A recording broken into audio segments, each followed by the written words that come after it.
Guys, क्या आपको पता है 11 फुटबॉल खिलाड़ियों की मौत एक बिजली के गिरने से हो गई थी।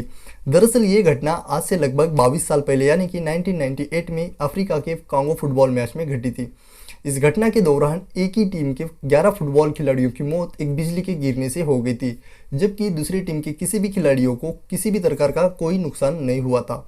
और वहां के दैनिक समाचार न्यूज़ रिपोर्टर एविनियर का ऐसा कहना था कि इन खिलाड़ियों की मौत एक बिजली के गिरने से हो गई थी।